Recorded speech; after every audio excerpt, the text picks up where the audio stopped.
الله الرحمن الرحيم، والصلاة والسلام على أشرف الأنبياء والمرسلين محمد وعلى آل بيته الطيبين الطاهرين.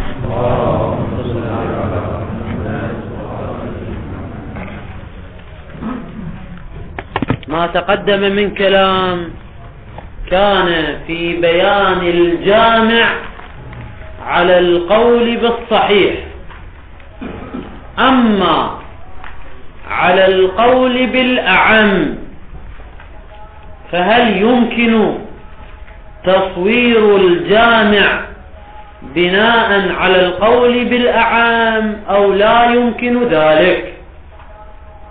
يقول المصنف قدس سره: إن تصوير الجامع بناء على القول بالأعم هو في غاية الإشكال،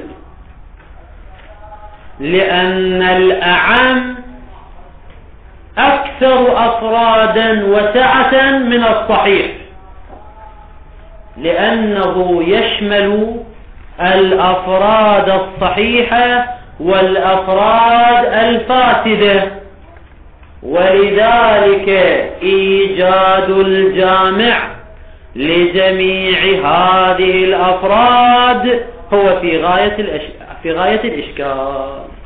نعم، ذكرت وجوه عديدة لتصوير الجامع بناء على القول بالأعم. يذكر المصنف قدس سره 5 منها، علما ان هذه الوجوه ما عدا الخامس منها، يعني الوجوه الأربعة الأولى ذكرها صاحب التقريرات، يعني الشيخ الأنصاري قدس سره في مطارح الأنظار، ولكنه الشيخ الأنصاري قدس سره ذكر هذه الوجوه الأربعة لتصوير وبيان الموضوع له بناء على القول بالأعم، وليس لتصوير الجامع الأعمي. احنا كلامنا وين؟ في تصوير الجامع على القول بالأعم، لكن هذه الوجوه الأربعة ذكرها الشيخ الأنصاري في التقريرات لبيان القول بالأعم، يعني بيان الموضوع له بناء على القول بالأعم، لا لتصوير الجامع. ولذلك سيتضح لك بأن الوجه الثالث والرابع أجنبي عن محل كلامنا، إذ لا علاقة له بتصوير الجامع. المهم الشيخ الآخون قدس سره يذكر 5 وجوه لتصوير الجامع. الوجه الأول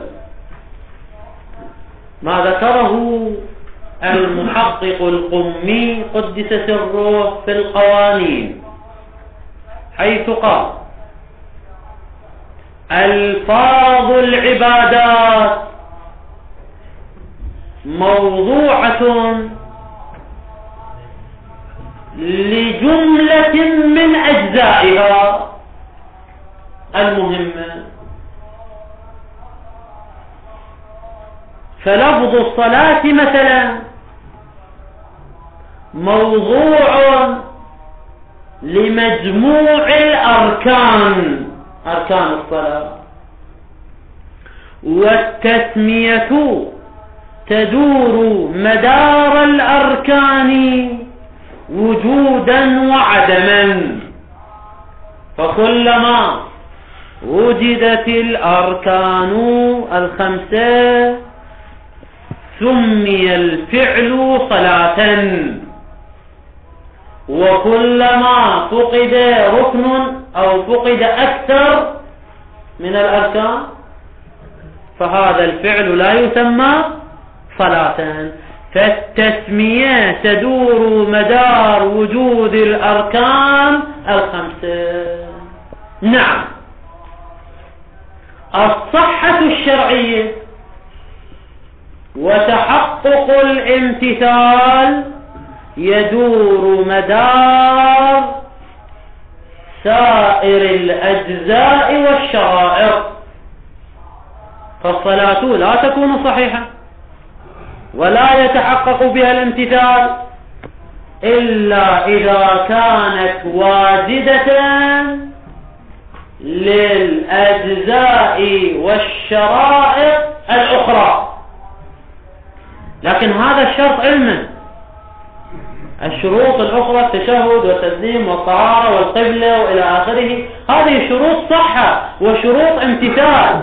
أما التسمية وصدق الاسم فلا يدور مدار الأجزاء والشرائط الأخرى بل يدور مدار الأركان الخمسة. هذا هو الجامع الذي يقترحه المحقق القمي في القوانين. الشيخ الأنصاري الشيخ الآخون يقول هذا التصوير ليس صحيحا، يرد عليه أولا وثانيا. أما أولا، هذا الجامع المقترح من قبل المحقق القمي ليس جامعا ولا مانعا. أما كونه ليس جامعا فتوجد لدينا بعض المصادق والأفراد تسمى صلاة، ولكنها حسب هذا الجامع الذي ذكره المحقق القومي المفروض أنها لا تكون صلاة، يعني تخرج من الصلاة، وهذا إخراج لبعض الأفراد، يعني ليس بجامع. توضيحه بمثال: لو صلى المكلف ونسي القيام المتصل بالركوع على فرض كونه ركنا من الأركان، فهل صلاته صحيحة أم فاسدة؟ الجواب: صلاته باطلة وفاسدة، ولكنها تسمى صلاة أو لا تسمى صلاة. هو صلى وترك فقط شنو؟ القيام المتصل بالركوع، فقط القيام المتصل بالركوع، فصلاته لغة وعرفا وخارجا تسمى صلاة أو لا تسمى صلاة؟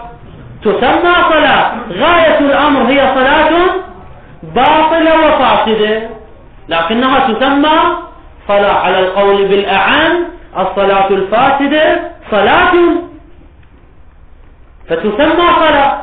لكن لو أخذنا بالجامع الذي ذكره المحقق القمي، هي صلاة وليست بصلاة؟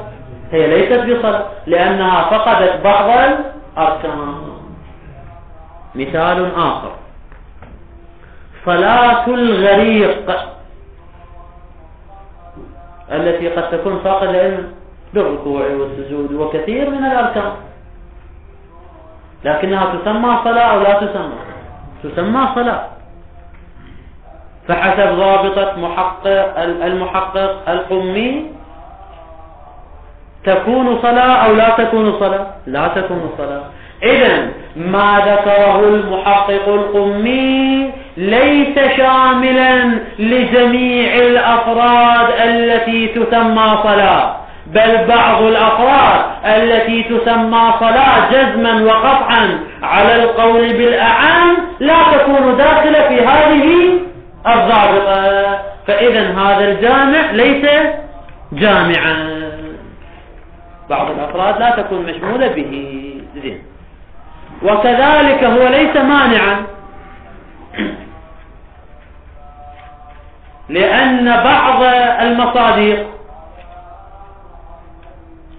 واجدة للأركان الخمسة ولكنها لا تسمى صلاة أصلا حتى على القول بالأعاني. مثلا الصلاة الفاقدة للترتيب والموالاة، يعني صلى وجاء بالأركان الخمسة لكنه شنو سوى؟ لا رتبها ولا شنو ولا والى، وإنما كبر تكبيرة الإحرام وراح أكل وتمشي وسولف وكذا، ثم رجع وقرأ الحمد، ثم ورا ما قرأ الحمد سجد، ثم بعد ما سجد قام وركع. زين، هنا جاء بالأركان أو لم يأتي بالأركان؟ جاء بالأركان. هذا الفعل الخارجي واجد للأركان ولكنه يسمى صلاة أو لا يسمى صلاة؟ لا يسمى صلاة. لا، بينما بناء على ما ذكره المحقق القمي لا بد أن يسمى صلاة، لأنه قال التسمية تدور مدار الأركان، كلما وجدت الأركان سمي صلاة، وكلما فقد بعض الأركان لا تسمى صلاة. وهذا الفعل الخارجي واجد للأركان بينما هو بالإجماع ليس صلاة، بينما على ما ذكره المحقق القمي لا بد أن نقول هو صلاة، وهذا ما لا يمكن الالتزام به. إذن ما ذكره المحقق القمي ليس جامعا، لأنه لا يشمل بعض الأفراد، بعض الصلوات الفاقدة لبعض الأركان، وليس مانعا عن الأغيار، لأنه سيدخل لنا بعض المصادر في الصلاة بينما هي ليست صلاة.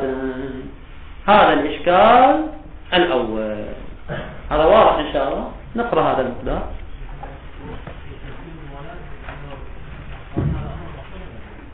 شو المفروض؟ الموالاة ركن من الأركان أم ليست ركنا؟ ليست ركنا الموالاة. الترتيب والموالاة واجبات غير ركنية.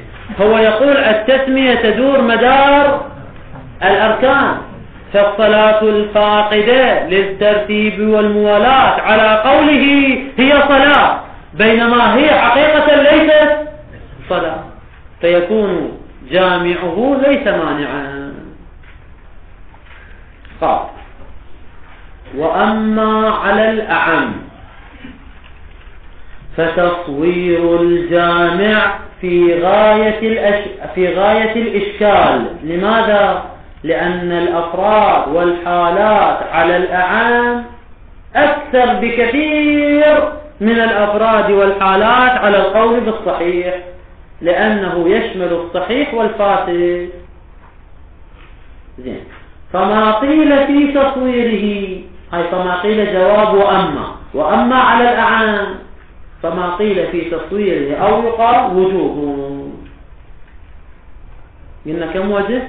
5 وجوه. الوجه الأول أحد، وهو ما ذكره المحقق القمي في القوانين، أن يكون الجامع عبارة عن جملة من أجزاء العبادة، جملة من أجزاء العبادة، مثل يقول كالأركان في الصلاة مثلا، يعني التسمية تدور مدار الأركان.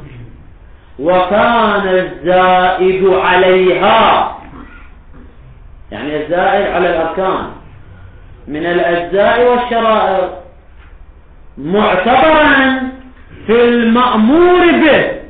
يعني شنو؟ يعني في الصحة وفي الامتثال وفي المتعلق، وليس في أصل التسمية، لا في المسمى، يعني في المعنى الحقيقي المسمى بالصلاة. فالدخيل في المسمى وفي الحقيقة هو الأركان الخمس، يدور تدور التسمية معها وجودا وعدما. أما الأجزاء والشرائط الزائدة عن الأركان كالتشهد والتسليم والطهارة وغير ذلك فهي شروط في المأمور به، يعني شروط في الصحة والامتثال. وفيه ما لا يخفى. قلنا كم إشكال نشكل عليه؟ إشكالين. الإشكال الأول فإن التسمية، طبعا هذان الإيرادان أيضا أوردهما الشيخ الأنصاري. هذا القول نسبه الشيخ الأنصاري إلى صاحب القوانين ثم أجاب عنه بهذين الجوابين. يعني هذا الجواب مو للآخون الخراساني. فإن التسمية بها يعني بمن؟ بالصلاة، تحقق التسمية بالصلاة حقيقة لا تدور مدارها مدار الأصل. لماذا؟ ضرورة صدق الصلاة مع الإخلال ببعض الأركان، كما لو أخل بالقيام المتصل بالركوع. هو قد أخل بركن من الأركان لكنه صلاة أو ليست بصلاة؟ صلاة فاسدة حتى لو كانت فاسدة على القول بالعام هي صلاة. ضرورة صدق الصلاة حتى مع الإخلال ببعض الأركان. وهذا الشيء يقول يعني يقول هو ليس بجامع، ما قاله المحقق القمي ليس جامع. بناء على ما قاله القمي هذه لا تسمى صلاة، بينما الواقع هي تسمى صلاة. فهذه الأفراد حتى المحقق القمي يعتبرها صلاة، بينما الجامع الذي ذكره لا يشملها، فجامعه ليس جامعا. أخرج لنا بعض الأفراد التي هي من الصلاة. بل هاي بل يريد لك وغير مانع، كما أنه غير جامع فهو شنو؟ غير مانع. بل وعدم الصدق عليها الأركان، بل وعدم الصدق يعني صدق الصلاة عليها يعني على الأركان مع الإخلال بسائر الأجزاء والشرائط مثل الترتيب والموالاة. فلو جاء بالأركان وأخل بالأجزاء والشرائط الأخرى تسمى صلاة أو لا تسمى؟ عند الأعم لا تسمى صلاة، بينما على الضابطة التي ذكرها القمي ستكون صلاة. فإذا هو شمل فردا، هذا الفرد ليس من الصلاة، يعني شمل الأغيار فهو غير مانع. طبعا يقول عند الأعم، كانه يريد أن يقول هذا الجواب هو جواب جدلي. أيها القائلون بالأعم، الصلاة الفاقدة للقيام المتصل بالركوع صلاة عندكم أو ليس صلاة؟ على القول بالأعم، وإن كانت فاسدة فهي صلاة. طبعا لو قلنا بالصحيح هي ليست بصلاة فلا يرد الإشكال على المحقق القمي. لا، على القول بالأعام الصلاة الفاقدة للقيام المتصل بالركوع وإن كانت فاسدة، لكن على القول بالأعام هي صلاة، لكنها غير مشمولة بالجامع الذي ذكره المحقق، فهو غير جامع. وهكذا الصلاة الفاقدة لبعض الأجزاء والشرائط غير الأركان، يعني لو جاء بالأركان فقط وترك التشهد والتسليم والقراءة والترتيب والموالاة، إيش قلنا؟ تسمى صلاة أو لا تسمى؟ لا تسمى صلاة. فراح يلزم أن يكون الجامع الذي ذكره المحقق القمي غير مانع، لأنه سيشمل هذا الفرد الذي هو لا يسمى صلاة. إذن هذا الكلام كله بناء على القول بالأعم، لذلك قال عند الأعمين. أما على القول بالصحيح فلا يرد لا الإشكال الأول ولا الإشكال الثاني. يعني من أساسه لا الصلاة الأولى ولا الصلاة الثانية على القول بالصحيح كلتاهما باطلة، سواء ترك القيام المتصل بالركوع أم ترك سائر الأجزاء والشرائط، ما زال هي صلاة فاسدة، إذن هي ليست صلاة. هاي على القول بالصحيح، إنما يرد الإشكال على القول بالأعم. هذا الإشكال الأول. الإشكال الثاني على المحقق القمي. أيها المحقق القمي، لو التزمنا وقلنا بأن صدق التسمية بالصلاة حقيقة يدور مدار الأركان وجودا وعدما، وأن الصلاة لفظ الصلاة موضوع للأركان الخمسة، فهذا فيه لازم باطل لا يمكن الالتزام به، وهو سيكون استعمال لفظ الصلاة في الصلاة التامة الواجبة لجميع الأجزاء والشرائط، يعني واجبة للأركان وغير الأركان، سيكون الاستعمال استعمالا مجازيا، لأن اللفظ وضع علما للأركان الخمسة فقط، بينما نحن استعملنا لفظ الصلاة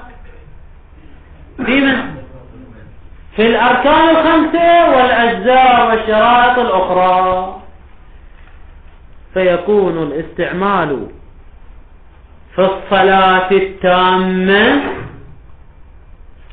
الواجدة لجميع الأجزاء والشرائط سيكون استعمالا مجازيا. وهذا كيف يمكن أن نقبل به؟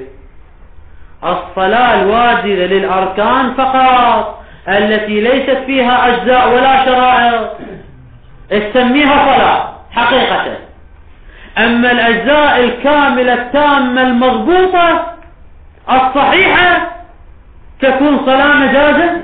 هل يمكن أن يعقل ذلك؟ قد واحد يقول لماذا يستلزم المجازي؟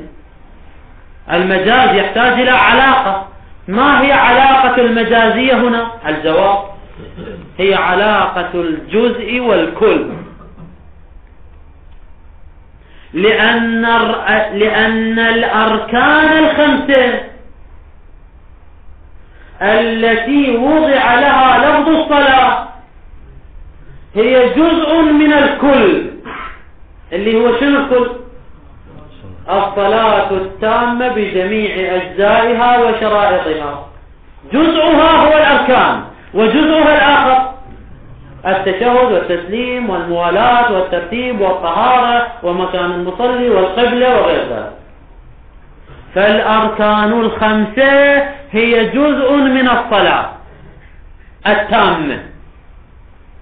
فإذا كان اللفظ موضوعا للأركان الخمسة كما يقول المحقق القمي، أي إن اللفظ موضوع علما للجزء مو للكل، فإذا استعملناه بالكل كان استعمالا مجازيا، لأن استعمال اللفظ الموضوع للجزء وإطلاقه على الكل هذا إطلاق واستعمال مجازي، كإطلاق كلمة الرقبة على العبد.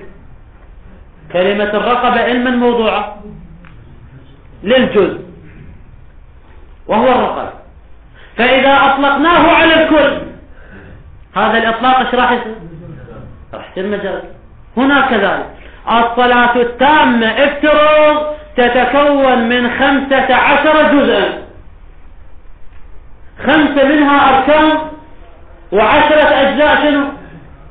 واجبات غير ركنية. فالكل هو 15 جزءا. زي لفظ الصلاة على كلام المحقق القمي علم الموضوع موضوع للأركان فقط التي هي 5 أجزاء التي هي الجزء من الصلاة وليست تمام الصلاة. فلفظ الصلاة الموضوع للجزء وهو الأركان استعمل في الكل وهو الصلاة التامة فيكون استعمالا مجازيا، وهذا باطل بالضرورة. إذ كيف يكون استعمال لفظ الصلاة في الصلاة الكاملة التامة مجازيا مع أنها أكمل وأفضل مصادق الصلاة، بل هي الصلاة الصحيحة؟ فشلون تصير الصلاة الصحيحة مجازية والصلاة الباطلة اللي فيها فقط أركان 5 تكون شنو؟ صلاة حقيقية؟ هذا لا يمكن أن يلتزم به أحد. هذا هو الإشكال الثاني. هذا واضح إن شاء الله الإشكال الثاني. قال مع أنه هذا جواب نقضي على المحقق القمي، مع أنه يلزم بناء على كون الجامع هو الأركان في الصلاة، ولفظ الصلاة وضع للأركان، يلزم أن يكون الاستعمال في ما هو المأمور به يعني الواجب بأجزائه وشرائطه. يعني شنو بأجزائه وشرائطه؟ يعني الواجب لجميع أجزائه وشرائطه. إطلاق لفظ الصلاة على الواجب لجميع الأجزاء والشرائط فيكون مجازا عند من؟ عند المحقق القمي أو عند القائل بالأعان بناء على تصوير المحقق القمي. وكان من باب استعمال اللفظ الموضوع للجزء وين نستعمله؟ في الكل، وهذا استعمال مجازي. ما هو اللفظ الموضوع للجزء؟ لفظ الصلاة. علم الموضوع للأركان استعملناه في الكل. يعني شنو في الكل؟ يعني في الصلاة الواجبة لجميع الأجزاء والشرائط. فاستعمال اللفظ الموضوع للجزء في الكل يكون استعمالا مجازيا، وهذا ما لا يمكن الالتزام به. إن قلت كلا الأمر ليس كذلك، بناء على ما ذكره المحقق القمي، وهو أن لفظ الصلاة موضوع للأركان، فاستعمال لفظ الصلاة في الصلاة الكاملة التامة الشاملة لجميع الأجزاء والشرائط احنا ايش قلنا؟ يكون مجازا. هذا المستشكل يقول لا يكون مجازا، لأنكم افترضتم أنه من باب الجزء والكل، وهذا ليس بصحيح، بل هو من باب الجزء والكل. يعني من باب الكل ومصداقه وفرده، وليس من باب الكل وجزئه. والفرق بينهما شاسع، بين السماء والأرض بون شاسع. علاقة الكل والجزء هي علاقة المجازية. يعني إذا استعملنا اللفظ الموضوع للجزء استعملنا وين؟ في الكل، كان الاستعمال استعمالا مجازيا. وليس الأمر كذلك في الكل ومصداقه وفرده، كالإنسان وزيد. الإنسان كلي وزيد جزئي، واستعمال اللفظ الموضوع للكل في الجزئي استعمال حقيقي أم مجازي؟ حقيقي. حينما نقول زيد إنسان فهذا استعمال حقيقي وليس استعمالا مجازيا. إذن استعمال اللفظ الموضوع للكل في فرده ومصداقه هو استعمال حقيقي وليس استعمالا مجازيا.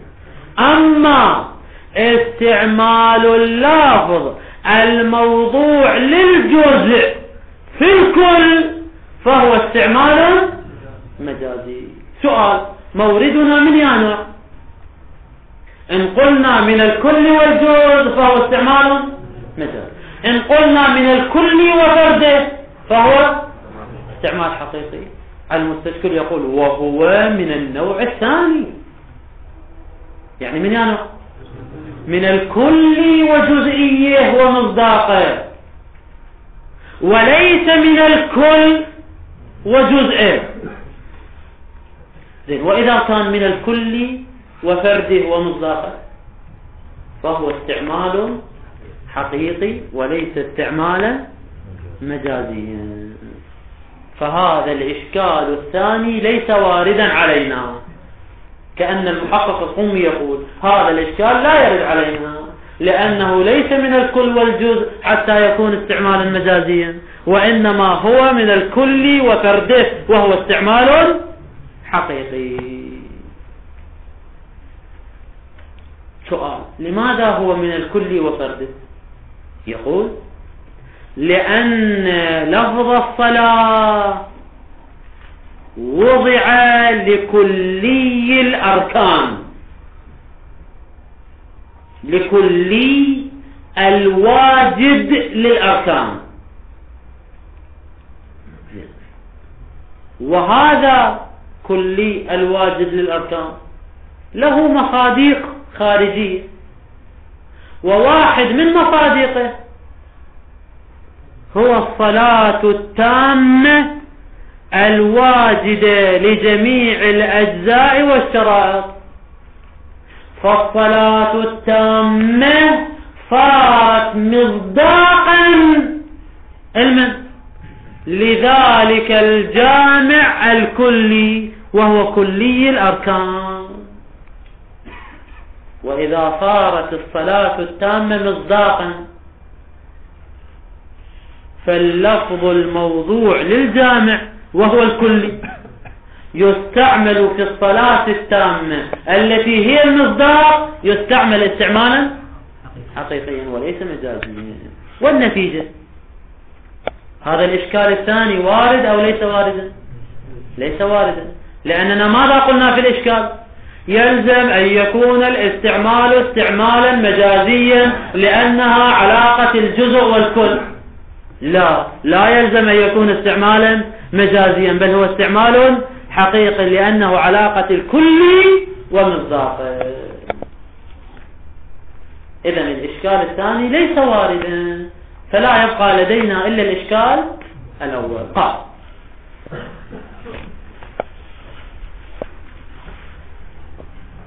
وكان من باب استعمال اللفظ الموضوع للجزء في الكل، هذا اللي ادعيناه، فيكون استعمالا مجازيا. لا، هذا إشارة للدعوة الأخرى التي تقول إن الاستعمال هنا استعمال حقيقي. لا من باب إطلاق الكل على الفرد والجزئي، حتى يكون الاستعمال استعمال حقيقي. الآن احنا بينا الدعوة لو ما بينا. الشيخ العقود يقول محل كلامنا ليس من الكل والجزئي كما تدعون حتى يكون استعمالا حقيقيا، بل هو من الكل والجزء فهو استعمال مجاز. العبارة واضحة صارت. يقول من باب استعمال اللفظ الموضوع للجزء في الكل فهو استعمال مجازي، لا من باب إطلاق الكل على الفرد والجزئي حتى يكون استعمالا حقيقيا كما هو واضح. هل كما هو واضح بيان لقوله استعمال للجزء في الكل لا الكلي وجزئية؟ لماذا؟ نحن ندعي أنه استعمال الجزء في الكل، علاقة الجزء والكل وليس الكلي ومصداقه. لماذا؟ وذلك لأن محل كلامنا لا يمكن أن يكون من باب الكل ومصداقه. محل كلامنا اللي هو شنو؟ محل كلامنا اللي هو شنو؟ الصلاة التامة الواجدة لجميع الأجزاء والشرائط، ولفظ الصلاة علما موضوع للأركان. هذا محل كلامنا كله لا علاقة له بالكل ومصداقه حتى يكون استعمالا حقيقيا، وإنما هو من باب الكل وجزئه فهو استعمال مجازي. لماذا لا يكون من الكل ومصداقه؟ الجواب وذلك لأن العلاقة بين الكل ومصداقه هي علاقة الاتحاد الوجودي الخارجي.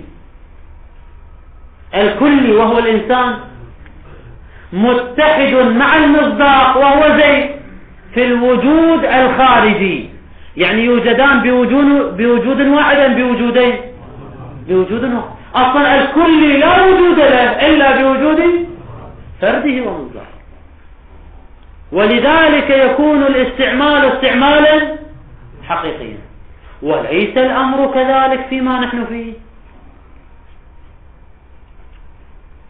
إذ أن المدعي ماذا ادعى أن لفظ الصلاة وضع علما لكلي الفعل الواجد للأركان، فيا هو الكل صار الأركان. مصداق ما هو؟ الصلاة الواجدة للأجزاء والشرائط جميعا كالتشهد والتسليم وغيره. ونسألكم سؤال: وجود الأركان هو عين وجود الأجزاء والشرائط خارجا أم يختلف؟ وجود الأركان الركوع والسجود هو عين وجود التشهد والتسليم أم يختلف؟ وإذا كان الوجود خارجا يختلف فلا يمكن أن يكون من باب الكل ومصداقه والجزئي، لأن باب الكل والجزئي لا بد فيه من الاتحاد في المصداق الخارجي، بينما محل كلامنا الأركان وسائر الأجزاء الأخرى لا يوجد بينها اتحاد مصداقي، إذ أن التشهد يوجد بوجود والركوع يوجد بوجود آخر وليس بوجود واحد. إذن الأركان لا تتحد مع سائر الأجزاء الأخرى في الوجود الخارجي، وإذا كان لا يوجد بينهما اتحاد خارجي فهما من باب الكل والجزء أم الكل وجزئية؟ أعيد السؤال. إذا كان لا يوجد اتحاد في المصداق الخارجي بين الأركان وبين سائر الأجزاء، ماكو اتحاد في المصداق، إذن هل يصدق الكل وفرده؟ يصدق أو لا يصدق؟ لا يصدق. وإذا لا يصدق فالاستعمال حقيقي أو مجازي؟ فالاستعمال مجازي. خلاصة الكلام، نحن ندعي أن الاستعمال يكون استعمال مجازي. لماذا الاستعمال مجازي؟ لأنه علاقة الكل والجزء. إن قلت هنا علاقة الكل بفرده، الجواب علاقة الكل بفرده تقتضي الاتحاد في المصداق الخارجي، بينما في محل كلامنا الأركان لا تتحد مع الأجزاء في الوجود الخارجي، فلا يمكن أن تكون من الكل وفرده. فالاستعمال ليس استعمالا حقيقيا، بل هو استعمال مجازي من باب الكل والجزء. واضح العبارة صارت؟ هنطبق العبارة سريعا. قال مع أنه يلزم أن يكون الاستعمال فيما هو المأمور به بأجزائه وشرائطه مجازا عند المحقق القمي. لماذا؟ ويقول وكان من باب استعمال اللفظ الموضوع للجزء في الكل وهو استعمال مجازي. افتح قوس. لا من باب اطلاق الكل على الفرد والجزئي كما هو واضح. سد القوس. ليش كما هو واضح؟ هاي العلة اللي ذكرتها، لأنه لا يوجد بينهما اتحاد مصداقي، بينما الكل وفرده يشترط فيهما الاتحاد المصداقي. ولا يلتزم به القائل بالأعام. بمن لا يلتزم؟ لا يلتزم. هاي لا يلتزم ترجع الأصل المسألة، كان استعمالا مجازيا لأنه من باب استعمال الجزء في الكل. ولا يلتزم به أي كون إطلاق لفظ الصلاة على الصلاة التامة هو إطلاق مجازي، هذا لا يلتزم به القائلون بالأعام. أصلا لا يلتزم به عاقل. الصلاة الصحيحة التامة الكاملة تكون صلاة مجازية، أما الصلاة الناقصة الواجدة للأركان فقط فهي صلاة حقيقية. هذا يلتزم به أحد؟ هذا باطل، لا يلتزم به لا القائلون بالأعام ولا كل العقلاء. إذن هذا هو الإشكال الثاني. فافهم لعله إشارة إلى التزام القائلين بالأعم بالمجازي. يقولون نلتزم بالمجازي، وما هي المشكلة؟ الصلاة التامة الواجدة لجميع الأجزاء والشرائط يطلق عليها لفظ الصلاة مجازا، ما هي المشكلة؟ أنت بعد خليت إشكال ويلزم منه أنه استعمال مجازي، فليكن استعمال مجازي ونلتزم به، ما هي المشكلة؟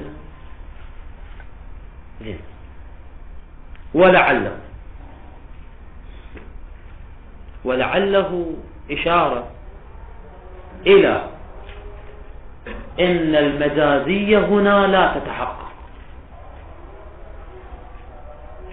لأن المجازية إنما تكون في علاقة الجزء والكل، إطلاق ما هو موضوع للجزء على الكل. هاي العلاقة المجازية إنما تكون بشرطين كما تقدم سابقا. الشرط الأول، شنو الشرط الأول؟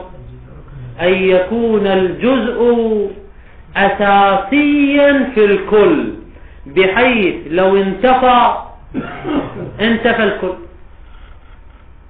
والشرط الثاني أن يكون الكل مركبا حقيقيا وليس مركبا اعتباريا.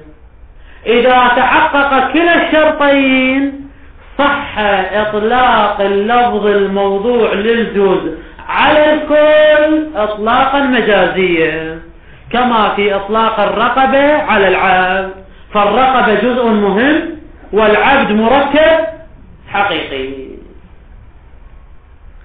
بينما في محل كلامنا وإن كان الشرط الأول متحقق أو غير متحقق، متحقق، لأن الأركان هي الجزء الأساسي المهم، فالشرط الأول متحقق. ولكن الصلاة مركب حقيقي أم مركب اعتباري؟ مركب اعتباري. فلا يمكن أن نطبق ماذا؟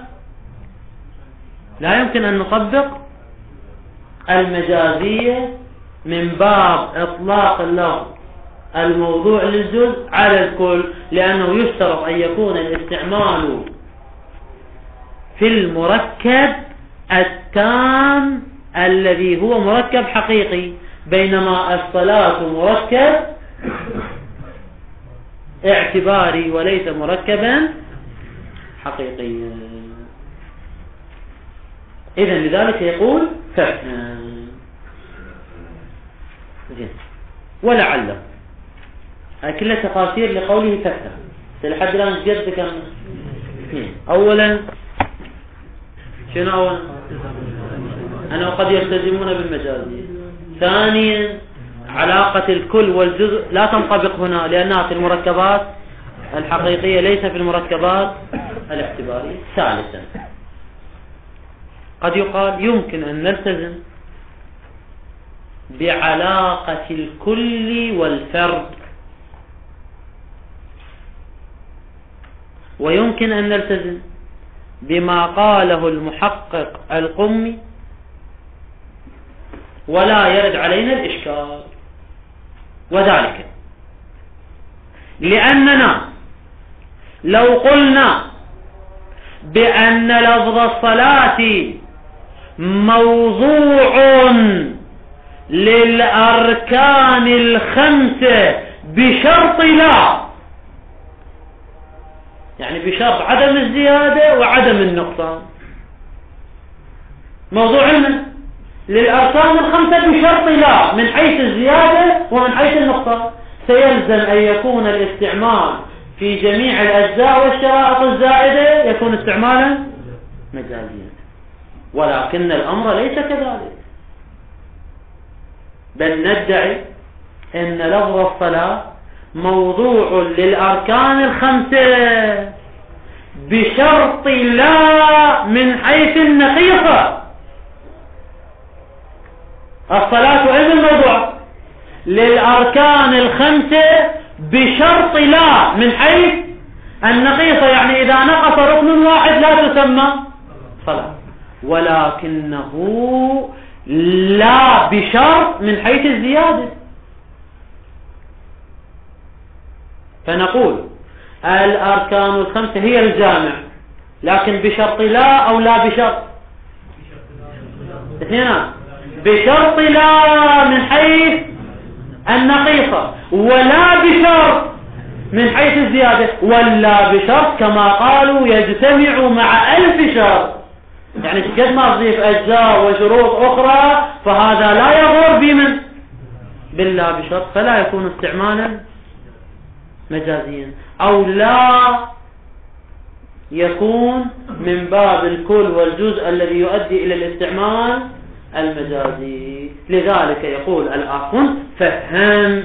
هذه إشكالات ثلاثة كلها ترجع لنا، هذه التفاسير الثلاثة لإفهم كلها إشكالات لإبطال الإشكال الثاني على المحقق القمي.